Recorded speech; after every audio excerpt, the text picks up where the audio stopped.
आप उनसे चाहते हैं कि बिहार में जितने भी काम हो सब काम उन्हीं से करवाए, पढ़ाने के अलावा उसके लिए कोई पारिश्रमिक का व्यवस्था नहीं। आप चाहते हैं कि जनगणना भी वही करें, बच्चों को खाना भी वही खिलाएं, सारा काम दुनिया का वही करें। नमस्कार, आप देख रहे हैं न्यूज़ फॉर नेशन और मैं स्वाति पांडे आपके साथ। क्या बिहार के सरकारी शिक्षक मुख्यमंत्री नीतीश कुमार से नाराज चल रहे हैं? ऐसा हम इसलिए कह रहे हैं क्योंकि जब से मुख्यमंत्री नीतीश कुमार ने ये ऐलान किया था कि बिहार के सरकारी शिक्षक अगर ठीक से नहीं पढ़ाएंगे, अगर ठीक से वो अपना काम नहीं करेंगे तो उनके ऊपर कड़े कार्रवाई भी किए जा सकते हैं और जो शिक्षक ठीक से पढ़ाएंगे उन्हें हम रिवॉर्ड देंगे, उन्हें हम जो है अवार्ड देंगे, ऐसा कहना था मुख्यमंत्री नीतीश कुमार का। उसके बाद आपको बताएं कि बिहार के शिक्षकों के बीच में काफ़ी रोष देखने को मिला है। आज आरा में बीजेपी के नेता जीवन कुमार ने प्रेस कॉन्फ्रेंस किया और प्रेस कॉन्फ्रेंस करके उन्होंने क्या कुछ कहा है, वो मुख्यमंत्री नीतीश कुमार के ऊपर किस तरह से जोरदार हमला बोलते हुए नजर आ रहे हैं, क्या कुछ कह रहे हैं। उनका साफ तौर पे कहना है कि नीतीश कुमार ये एक पैरामीटर सेट कर ले कि शिक्षकों को उस पैरामीटर्स के अंदर पढ़ाना है या उस पैरामीटर्स के बाहर जाकर के पढ़ाना है। एक पैरामीटर सेट हो जाना चाहिए और तब ये तय करना चाहिए कि कौन से शिक्षक कैसे पढ़ाते हैं, क्या वो अच्छे पढ़ा रहे हैं या क्या वो बुरे पढ़ा रहे हैं। तो चलिए क्या कुछ कह रहे हैं जीवन कुमार अपने प्रेस कॉन्फ्रेंस में, छोड़े जाते हैं आपको उनके पूरे बातों के साथ। 800 करोड़ की डिमांड को पूरा नहीं कर पाना जो बड़ी रकम नहीं है आपके लिए। आपका विभाग का बड़ा बजट है, लेकिन उस बड़े बजट में 1 से 2% की राशि यदि दे दी जाए तो वो राशि उनके लिए बड़ा कारगर साबित होगा और पूरे बिहार की समस्याओं को दूर करने में एक बहुत अहम रोल अदा करेगा। लेकिन आप एक तरफ वो भी नहीं करते हैं और दूसरा उन पर दबाव देते हैं। आप उनसे चाहते हैं कि बिहार में जितने भी काम हो सब काम उन्हीं से करवाए, पढ़ाने के अलावा उसके लिए कोई पारिश्रमिक का व्यवस्था नहीं। आप चाहते हैं कि जनगणना भी वही करें, बच्चों को खाना भी वही खिलाएं, सारा काम दुनिया का वही करें और सिर्फ उनका आप जितना पेमेंट आप दे रहे हैं उतने पेमेंट में संतुष्ट भी रहे और प्लस एक धमकी भी देते हैं कि भाई ठीक से नहीं पढ़ाओगे तो तुरंत स्कूल से बाहर कर देंगे, बर्खास्त कर देंगे, कान पकड़ के बाहर कर देंगे। तो इस तरह की व्यवस्था नहीं चलेगी। माननीय मुख्यमंत्री से हमारा अनुरोध है कि इस तरह की बातों को करके उनके मन में संतोष पैदा करना किसी भी प्रकार से उचित नहीं है और उनकी मांगों को मान लेना जायज है, क्योंकि जब ऐसी व्यवस्था आप पैदा करेंगे तो हमारे बिहार के निर्माण में उनकी भूमिका बहुत अहम होगी। पंचायती राज व्यवस्था के तहत उनसे मुक्त करना चाहिए, क्योंकि शिक्षक की एक बड़ी भूमिका होती है। आप उससे मुक्त करेंगे तो शिक्षकों की भूमिका और बड़ी हो जाएगी। उनके मन में लाया कि नहीं भाई हम राजकर्मी हैं, राजकर्मी का दर्जा उनको जब तक नहीं देंगे तो एक मन में संतोष की भावना हमेशा रहेगी। आपको देना चाहिए राजकर्मी का दर्जा, इससे उनके मन में संतोष की जो भावना है वो दूर होगी। हम चाहते हैं कि माननीय मुख्यमंत्री जी इस संतोष की भावना को दूर करें और इसके साथ ही हमारा और भी उनसे निवेदन है, कई ऐसे मुद्दे हैं जिसमें राशि की जरूरत नहीं है। आप हमेशा रोना होता है कि हमारे पास सरकार की राशि नहीं है, कम राशि है। अरे भाई, जो हम जल नल में इतनी बड़ी राशि खर्च कर सकते हैं, हम ये नहीं करते हैं गलत करें। माननीय मुख्यमंत्री जी का विजन खराब नहीं है, लेकिन ये भी होना चाहिए शिक्षकों का भी मतलब मन में संतुष्टि एक बड़ी जरूरी चीज है, ताकि देश के निर्माण में वो अहम भूमिका निभाए। शिक्षा और शिक्षण संस्थान ये दोनों जरूरी है देश के लिए, क्योंकि हमारा शुरू से शिक्षा से लगाव रहा है। हमारे भी शिक्षण संस्थान है और शुरू से मेरा लगाव रहा है। मैं शौक से केमिस्ट्री का लेक्चर भी लेता हूँ, तो एक लगाव सा है। और आज मैं एक प्रत्याशी के रूप में आपके बीच खड़ा हूँ और जब इस तरह की कई बातें सुनता हूँ तो मेरे मन में भी एक आक्रोश पैदा होता है। माननीय मुख्यमंत्री से मैं आग्रह करता हूँ कि इस तरह की बातों को न करें और हर हाल में शिक्षकों को पूर्ण सम्मान देने का काम करें। जीवन कुमार का एक ही अरमान है, शिक्षकों को मिले पूर्ण सम्मान। मात्र मेरा ये अरमान पूरा हो, हमारी सबसे बड़ी भावना है। अंत में हम इतना ही कहना चाहेंगे कि सरकार जो है शिक्षकों को, खासकर नियोजित शिक्षक हैं या वित्त रहित शिक्षक हैं या और जो भी प्रकार के शिक्षक हैं, उनको उनकी बातों पर ध्यान दें और उनको दोयम दर्जे का नागरिक न समझ के राज्य का प्रथम नागरिक समझें। धन्यवाद। आपका भाजपा का सिंबल है, लेकिन पार्टी की तरफ से भी किसी को नहीं रखा गया। जहाँ पे आप शिक्षकों की बात कर रहे हैं, टीचरों की जब महापरीक्षा की बात हुई थी उस टाइम भी ये विरोध देखने को मिल रहा था। 1500 से पंचायत शिक्षक की बात की, 1500 से लेकर आज यहाँ पे पहुंचाया गया, तो सरकार को ध्यान देनी है। लेकिन उन शिक्षकों के ऊपर आरोप लगता है जो प्रॉपर वे में पढ़ाते नहीं है, इस पर क्या कहना है? हमने अभी कहा आपसे कि दूध नापने का पैरामीटर तय कर रखा है कि लीटर से ही नापेंगे, और कपड़ा खरीदने का पैरामीटर आपने तय कर रखा है कि मीटर से ही नापेंगे। तो जब आपने कोई पैरामीटर ही तय नहीं किया है कि किस पैरामीटर में हमको गुणवत्तापूर्ण शिक्षा का आधार क्या होगा, तब आप कैसे कर सकते हैं? आप पहले तय तो कर दीजिए कि गुणवत्ता। महापरीक्षा हुई थी, उसका भी भरपूर विरोध किया गया था। मैंने कहा कि आप एक पैरामीटर तय कर दिए कि उस पैरामीटर की बात करें कि महापरीक्षा एक पैरामीटर था कि किसे कितना ज्ञान है, उसका भी भरपूर विरोध हुआ था। आप शिक्षकों से आईएएस का सवाल पूछेंगे तो निश्चित रूप से उसमें थोड़ा सा प्रॉब्लम होगा। आप जिस स्टैंडर्ड के शिक्षक हैं उस स्टैंडर्ड का सवाल पूछिए। हम नहीं कहते हैं कि आप शिक्षकों का क्वालिटी को डाउन कीजिए। आप निश्चित रूप से हमारे शिक्षक जो है देश के भविष्य हैं, आप उनके उसी ढंग से आप सवाल पूछिए, और नहीं दे तो फिर उन पर आरोप लगाना उचित है। लेकिन ये किसी भी तरह से उचित नहीं है कि जिस स्टैंडर्ड के शिक्षक हैं उससे कई गुना ऊपर के स्टैंडर्ड का सवाल करते हैं। शिक्षकों का प्रदर्शन करने के लिए आप जैसे यहाँ पर आए हुए हैं, कितने शिक्षक ऐसे हैं जो बोले कि ब्लॉक स्तर का कोई भी कार्य हम ना करेंगे?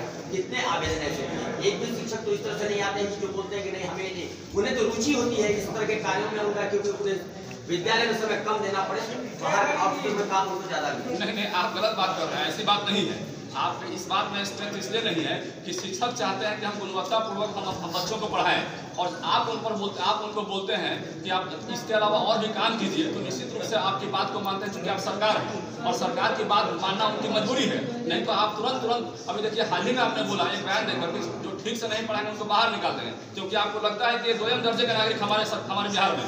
जब आपको ये लगने लगेगा कि हमारे प्रथम दर्जे के नागरिक हैं, तब आप ऐसी बात नहीं बोलेंगे।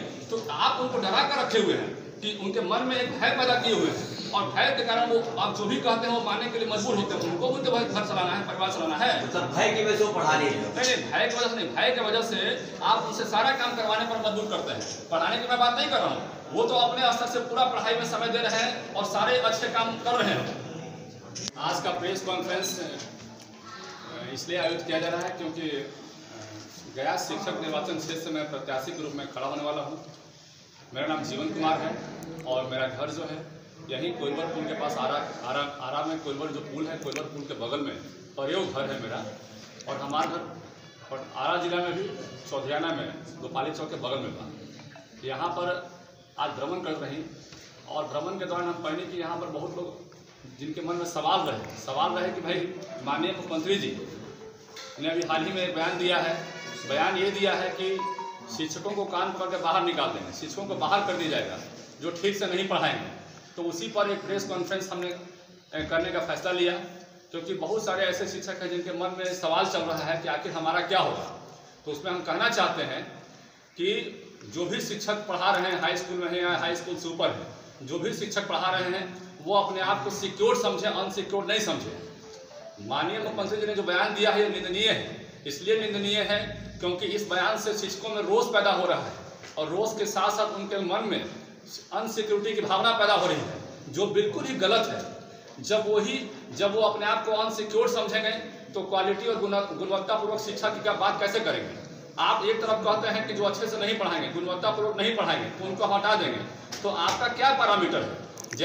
जैसे मान ली जाए कि कपड़ा नापने का एक पैरामीटर बना के रखा है कि मीटर से कपड़ा नापेंगे, आज दूध नापने का पैरामीटर बनाया है कि लीटर से दूध नापेंगे, तो आपने क्या गुणवत्ता की बात करते हैं, आपने पैरामीटर क्या बनाया उसके लिए? कैसे मानेंगे कि भाई वो सही से पढ़ा रहे हैं कि नहीं पढ़ा रहे हैं? किसी के कंप्लेन करने पर कोई शिक्षक को आप हटा देंगे, बर्खास्त कर देंगे, तो ये गलत बात है। किसी भी कीमत पर ये सराहनीय नहीं है। हम इसका विरोध करते हैं, घोर विरोध करते हैं। हमारा ये कहना है कि एक तरफ पहले से ही मतलब कि शिक्षकों की बहुत सारी मांगे चली आ रही है, आप उसको नहीं मान रहे हैं, और दूसरी तरफ लगातार दबाव पर दबाव दिया जा रहा है उन पर, उनके मन में असंतोष की भावना पैदा कर रहे हैं। तो कैसे बच्चों को पढ़ाएंगे ठीक ढंग से?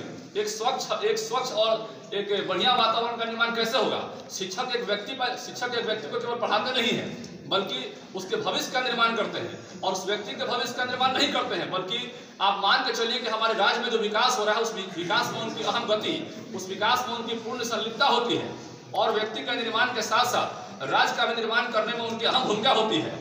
आप एक तरफ देखिए यूनिवर्सिटी में प्रोफेसरों की नियुक्ति नहीं हो रही ठीक से, वित्त रहित कॉलेज की बात करें उसमें ग्रांट टाइम पर नहीं मिल रहा है, और आप उनसे कहते हैं कि अटेंडेंस बायोमेट्रिक सिस्टम से बनाइए।